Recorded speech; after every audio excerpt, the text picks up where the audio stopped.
ان نکاح من سنتی، شادی حضور کی سنت. شادی کیا ہے؟ حضور کی. ان نکاح من سنتی، شادی کارڈ پہ بھی لکھا ہوتا ہے شادی حضور کی سنت. اور سنت پہ عمل کرنا عبادت. اتنی بات تو سب کو سمجھ آتی ہے. شادی حضور کی سنت اور سنت پہ عمل کرنا رب کی عبادت ہے. تو کیا رب کی عبادت میں بھی کجریوں کے گانے چلتے ہیں؟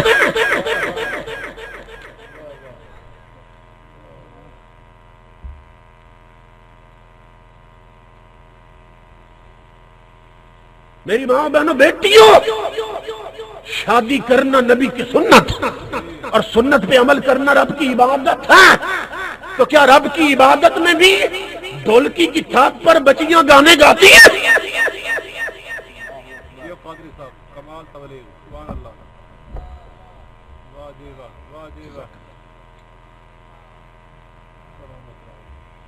تو کس راستے پہ چل رہے ہیں؟ ہر کوئی کہتا ہے ہم حضور کے غلام. تو غلامی کس شے کا نام ہے؟ غلامی کس شے کا نام ہے؟ تاجدار انبیاء کے غلام ہو. ادب کیا ہے؟ تاجدار کائنات. یہ سیکھنا ہے تو اصحاب رسول سے سیکھو. حضور کے ایک جوان صحابی ہیں، شادی کی پہلی رات آتی ہے. شادی کی پہلی رات جس کو کہتے ہیں نا سہاگ رات. اور ہمارے ہاں کیا ہے کہ اچھے بھلے نمازی لوگ بھی شادی پہ نماز چھوڑ دیتے ہیں. شادی کے دن ان کی نمازیں رہ جاتی ہیں. اسی طرح جو دلہن بنتی ہے اس کی نمازیں بھی رہ جاتی ہیں، جو دولہا بنتا ہے اس کی نمازیں بھی رہ جاتی ہیں. حالانکہ آج تو سجدے بڑھ جانے چاہیے تھے کیونکہ زندگی کا ایک نیا دور شروع ہونے والا ہے.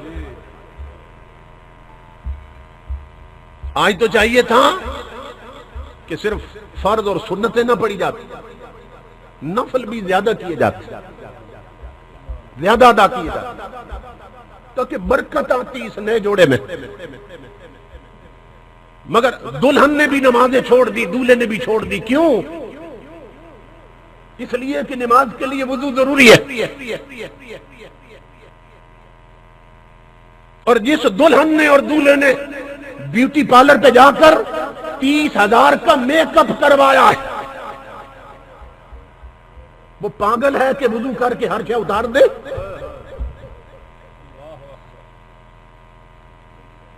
دلہن اس لیے وضو نہیں کرتی کہ اس نے 40,000 دیا میک اپ کا. دولہا اس لیے وضو نہیں کرتا کہ اس نے 30,000 دیا میک اپ کا. ان کی آخرت خراب ہوتی ہے، ہو جائے. ان بدبختوں کی قبر گندی ہوتی ہے، ہو جائے، مگر ان کا میک اپ خراب نہیں ہونا چاہیے. بارات میں گئے ہوئے بہت سے لوگ میں نے دیکھے ہیں کہ اگر مسجد میں نکاح ہو نا اور نماز کا وقت آ جائے تو بہت سے لوگ نکل جاتے ہیں، یا نماز پڑھتے تو سر پہ ٹوپی نہیں رکھتے کہ ہماری کنگھی خراب نہ ہو جائے. بہت سے لوگ مسجد سے نکل جاتے ہیں ہمارے کپڑوں کی کلف خراب نہ ہو جائے، مایا لگی ہے کپڑوں کا. اور بدبخت خدا کے گھر میں آ کر نماز نہیں پڑھی تو نے، تجھے نہیں معلوم تیری روح میں کتنی سلوٹیں پڑ گئی.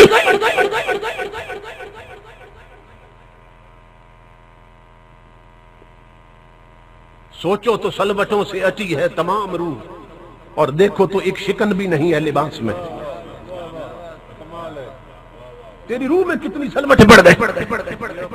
دلہن نے نماز اس لیے نہیں پڑھی کہ وضو کروں گی تو میک اپ اتر جائے گا.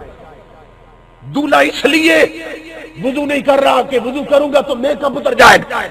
اور میں کہتا ہوں بدبختو، وہ میک اپ کروایا کیوں تھا جسے پانی کے چند چھینٹے اتار دیتے ہیں؟ وہ میک اپ کیوں کروایا تھا جسے پانی کے چند قطرے اتار دیتے ہیں۔ آقا کے ذکر کی مجلس میں آنے والے جوانوں، میری ماں بہنوں بیٹیوں، آؤ تمہیں میں وہ میک اپ بتاؤں جو مصطفیٰ کے مدینے سے آیا ہے۔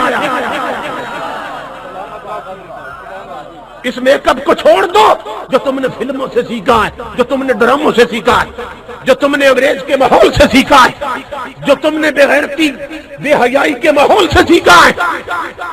اس کو پانی کے چند قطرے اتار دیتے ہیں کیونکہ یہ یورپ سے آیا، یہ انڈیا کی فلموں سے آیا۔ آؤ تمہیں وہ میک اپ دے کے جاؤں جو مصطفیٰ کے مدینے سے آیا ہے۔ حضرت امام حسن بصری فرماتے ہیں، فرماتے ہیں جو آقا کا امتی مرد ہو یا عورت اپنے نبی پہ یہ درود پڑھتا رہے اور پڑھتی رہے۔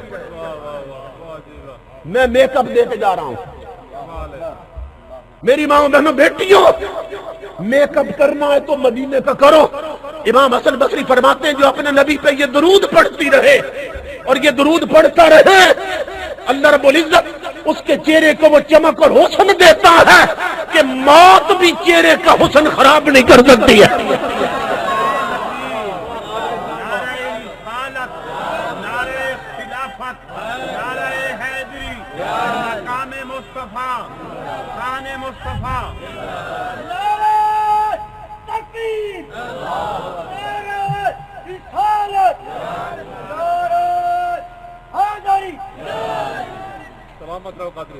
اور وہ درود کیا ہے؟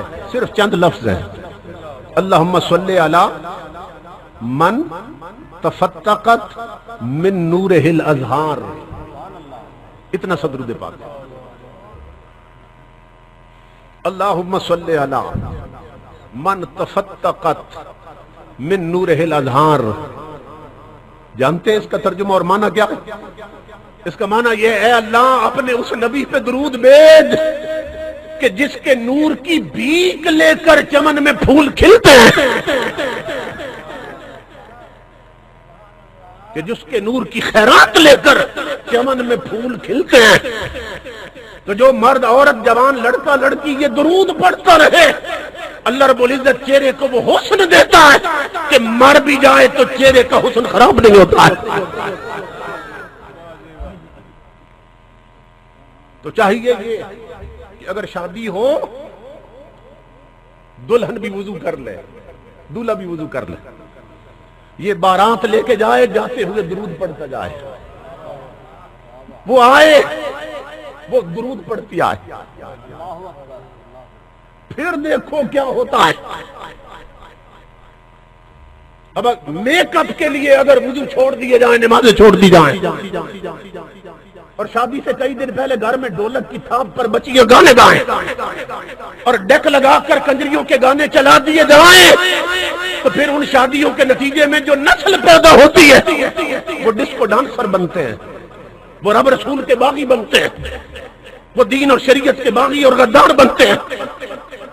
اور اگر امام الانبیاء کے غلاموں ماں بھی درود پڑھ کر دلہن بنے اور باپ بھی درود پڑھ کر بارات لے کے جائے، اور گھر میں آتے ہی مصلی سج جائیں، اور میاں بیوی جو بنے ہیں وہ آ کر کہیں کہ آپس میں بعد میں ملتے ہیں، آؤ پہلے اپنے خدا سے ملتے ہیں، وہ مصلی پہ 2 نفلوں کی نیت کر لیں، تو اللہ کی عزت کی قسم پیدا ہونے والی نسلیں کوئی سلطان باہو بنتا ہے، کوئی قمر الدین سیالوی بنتا ہے۔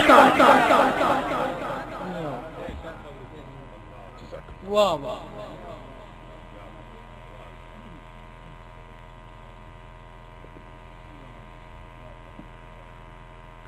تو حضور کے جوان سے آبی ہے، شادی کی پہلی رات عجیب لوگ تھے، ٹائم ٹیبل ہی ایسا بنایا، ٹائم ٹیبل ہی ایسا بنایا کہ ہر نماز حضور کے پیچھے پڑی دولہے نے، اور 2 نمازوں کے دوران جو وقفہ ہے نا، اس دوران بارات لے کے گئے اور دلہن کو لے کے گھر چھوڑا، اور عشاء کی نماز بھی حضور کے پیچھے پڑی۔ اب سہاگ رات ہے اور عشاء کی نماز حضور کے پیچھے۔ آقا کا طریقہ تھا صلی اللہ علیہ وسلم کہ نماز کے بعد آپ اپنا رخ انور کر لیتے صحابیوں کی طرف اور محبت بھری گفتگو شروع ہو جاتی. کسی نے کوئی مسئلہ پوچھنا ہے حضور اس کی وضاحت فرما دیتے یا خود کچھ ارشاد فرما دیتے. اب وہ جوان دولہا بیٹھا ہے پہلی صف میں. رات بیتتی چلی گئی, وقت گزرتا گیا, آدھی رات سے وقت اوپر نکل گیا. اسے جوان کو یاد ہی نہیں آج میری سہاگ رات تھا.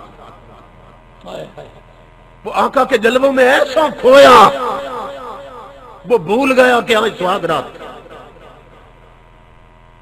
اعلی حضرت فرماتے ہیں امام اہل سنت, اے مدینے کے تاجدار تیرے قدموں میں جو ہے غیر کا منہ کیا دیکھے اور کون نظروں میں جچے دیکھ کے طلبہ تیرا. واہ واہ واہ, سبحان اللہ سبحان اللہ. یہ ادب ہے اعلی حضرت کا. ایسا نہیں کیا کہ ایک طرف پوری دنیا کے حسینوں کے چہرے لائیں اور ادھر حضور کا چہرہ لائیں اور کمپیئر کریں چہرے کو چہرے کے ساتھ. نہیں, ادب سکھایا اعلی حضرت نے. کیا ایک طرف پوری دنیا کے حسینوں کے منہ رکھے ہیں, دوسری طرف اپنے نبی کے پاؤں کا تلوا رکھا ہے. اور عرض کرتے ہیں مدینے والے تیرے تلووں کا حسن وہ ہے کہ جو تیرے تلووں کی چمک دیکھ لیں وہ حسینوں کے منہ بھول جاتے ہیں.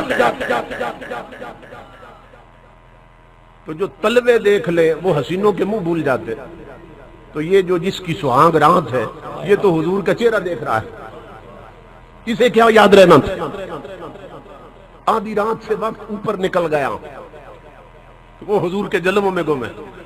امام الانبیاء نے گفتگو ختم کی, دعا فرمائی اور مسکرا کے فرمایا جوان تیری تو آج سہاگ رات ہے, شادی کی پہلی رات, جاؤ دلہن انتظار کر رہی ہوگی. وہ درود پڑھتا ہوا اٹھا اور چلا اپنے گھر کی طرف. مدینہ سے باہر گھر تھا, وہاں پہنچتے اور دیر ہو گئی. جا کے نا اس نے دروازے پہ دستک دی, دروازہ کھلا, وہ دلہن کے کمرے میں داخل ہوا. جوتے اتارے, اس کی چارپائی پہ قدم رکھا یا چٹائی پہ. اب جوان کا ہاتھ گیا دلہن کے گھونگھٹ کی طرف کہ چہرے سے کپڑا ہٹائے اور اپنی شریک زندگی سے کوئی بات کرے.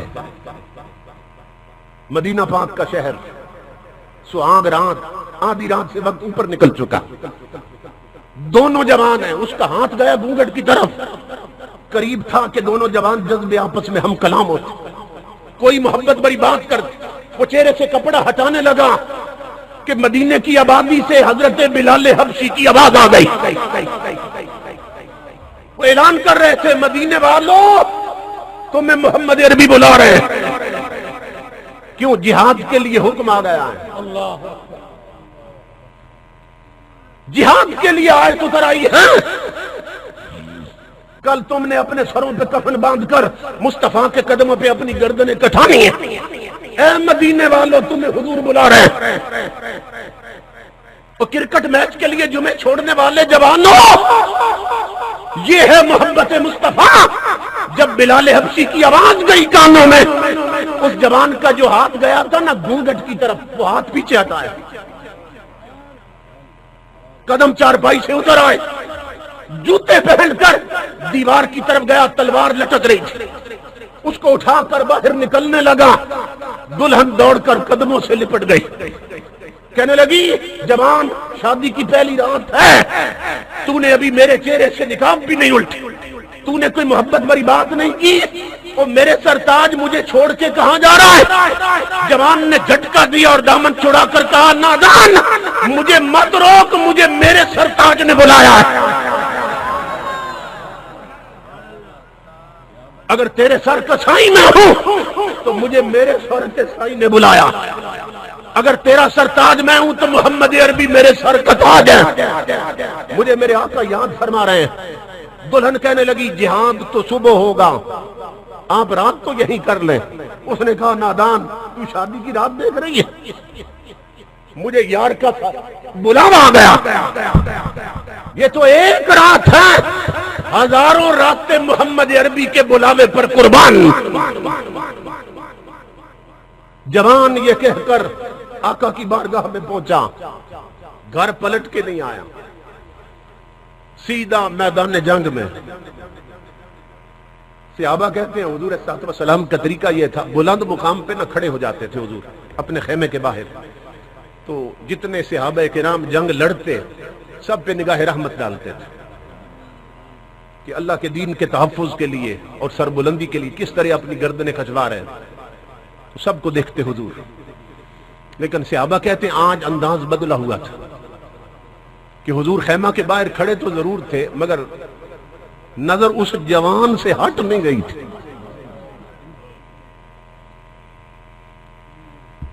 صرف اس جوان کو دیکھتے جا رہے تھے۔ اس جوان نے کئی کافروں کو فی النار کیا، خود بھی سر سے پاؤں تک گھائل اور زخمی ہو گیا، بالآخر گھوڑے سے گرا جوان، سینے میں نیزہ لگا، کونیوں کے بل اپنے جسم کو گھسیٹنے لگا۔ صحابہ قریب آئے، جوان کدھر جا رہے ہو؟ کہا میرا آخری وقت ہے، جس محبوب کے لیے سہاگ رات لٹائی تھی میں اسی کے قدموں میں جان دینا چاہتا ہوں، ہو سکے تو مجھے میرے آقا کے قدموں تک لے جاؤ۔ انہوں نے کہا پیاس ہے تو پانی پلا دے، بھوک ہے تو کھجور منہ میں رکھ دے۔ اس نے کہا نہ پانی کی طلب نہ کھجوروں کی طلب، مجھے آقا کے قدموں تک لے جاؤ۔ میری ماں بہنوں بیٹیوں جوانوں بزرگوں، صحابہ اٹھانے لگے اسے سہارا دے کر کہ حضور کے خیمے تک لے جائیں۔ امام الانبیاء نے وہاں سے آواز دی اسے وہیں چھوڑ دو، ادھر نہ لانا۔ اصحاب رسول حیران ہوئے، یا رسول اللہ اس کا آخری وقت، اس کی روح پرواز کرنے والی، یہ آپ کے قدموں میں جان دینا چاہتا ہے۔ آپ فرماتے ادھر نہ لانا، فرمایا میں کہہ رہا ہوں وہیں چھوڑ دو۔ کیوں؟ کہ میں اپنی امت کے جوانوں کو بتانا چاہتا ہوں کہ جو میرے مشن اور دین کے لیے جوان سہاگ راتیں لٹا دیتے ہیں، پھر مجھے ملنے وہ نہیں آتے، انہیں ملنے میں آتا ہوں۔ واہ واہ، سبحان اللہ سبحان اللہ سبحان اللہ سبحان اللہ۔ اس کا نصیب جس کی طرف رب کا حبیب دوڑا ہے۔ آقا نے پہنچتے ہی سر اٹھایا اور اپنی جولی میں رکھ لیا، پیشانی پہ بوسہ دیا، اس نے ایک نظر دیکھا چہرہ رسول کی طرف اور اس کی روح پرواز کر گئے۔ صحابہ کہتے ہیں حضور کے چہرہ اقدس پر یہ دو چیزیں ہم نے پہلی دفعہ دیکھی تھی مختلف، کیا؟ آنکھوں سے آنسو گر رہے تھے اور ہونٹوں پہ مسکراہٹ تھی۔ آقا کے ہونٹ مسکرا رہے، آنکھیں رو رہی۔ ہم نے ہاتھ باندھے عرض کی اللہ کے حبیب یہ دو رنگ چہرہ اقدس پہ نظر آ رہے ہیں، آنکھیں روتی ہیں ہونٹ ہنستے ہیں، یہ کیا ہے؟ امام الانبیاء نے فرمایا رونا اس لیے آ گیا، بہت پیارا جوان تھا، جلدی بچڑا ہے، اور ہنسی اس لیے آ رہی کہ اللہ کی عزت کی قسم میرے اس جوان غلام نے گھاٹے کا سودا نہیں کیا، اس نے دنیا کی ایک عورت قربان کی ہے، میری آنکھیں دیکھ رہی ہیں، جنت کی 70 حوریں اس کی بیوی بن کے میدان میں اتر آئی ہیں جو اس کی روح کا استقبال کرنے آئی ہیں۔ یہ ہے تاجدار کائنات کی ذات کا ادب، اور یہ ہے آقا کی حکم کا ادب۔ ہم میں سے بہت سے لوگ ہیں جو آقا کی ذات کا ادب کرتے، حکموں کا ادب نہیں کرتے۔ اگر ہم نے آقا کے حکموں کا ادب کیا ہوتا تو آج ہماری جوان بیٹیاں میک اپ کر کے بے پردہ بازار میں نہ پھر رہی ہوتی۔ اگر آقا کے حکموں کا ادب کیا ہوتا تو دودھ بیچنے والے پانی نہ ملا کے بیچتے۔ اگر ہم نے آقا کے حکموں کا ادب کیا ہوتا تو امیر لوگ اور وڈیرے وہ غریبوں کی زمینوں پہ قبضہ نہ جمائے ہوتے۔ اگر ہم نے آقا کے حکموں کا ادب کیا ہوتا تو دکاندار ملاوٹ والا مال نہ بیچ رہے ہوتے۔ اگر ہم نے آقا کے حکموں کا ادب کیا ہوتا تو ہمارے ٹچ موبائلوں میں کنجریوں کے گانے نہ ہوتے، تلاوت قرآن ریکارڈنگ ہوتی۔ اگر ہم نے آقا کے حکموں کا ادب کیا ہوتا تو ہمارے ملک کے افسر حرام خور نہ بنے ہوتے، تاجر بددیانت نہ بنے ہوتے، اور ملک کے حکمران رب رسول کے باغی نہ بنے ہوتے۔ تو کچھ ذات کا ادب کرتے رہے، آقا کے حکموں کو توڑتے رہے، کچھ حکموں کا ادب کرتے رہے اور ذات کی بے ادبی کرتے رہے۔ تو آقا کے غلاموں ایمان تب نصیب ہوتا ہے جب تاجدار کائنات کے حکموں کا ادب بھی کیا جائے اور آقا کی ذات کا ادب بھی کیا جائے۔ صحابہ کرام تاجدار کائنات کی ذات کا ادب کیسے کرتے تھے، صحیح بخاری میں ہے، وما تنخم النبی نخامۃ الا وقعت فی کف الرجل منهم فدلک بها وجهه وجلدہ۔ یہ بخاری شریف جو تاریخ حدیث کی سب سے اتھینٹک کتاب ہے، اس میں کہ حضرت صلی اللہ علیہ وسلم جب لعاب دہن مبارک پھینکتے، تھوک مبارک، تو بڑے بڑے امیر صحابہ کرام وہ آگے ہاتھ کرتے ہیں اور حضور کا تھوک مبارک ہاتھوں پہ لے کے نہ چہروں پہ مل لیتے ہیں۔ جو بخاری شریف میں ہے۔ اب مجھے ایمان سے بتائیں، اگر صحابی بھی حضور کو اپنے جیسا بشر سمجھتے ہیں اللہ اکبر، تو کوئی کسی ماذ بشر کا تھوک بھی چہرے پہ ملتا؟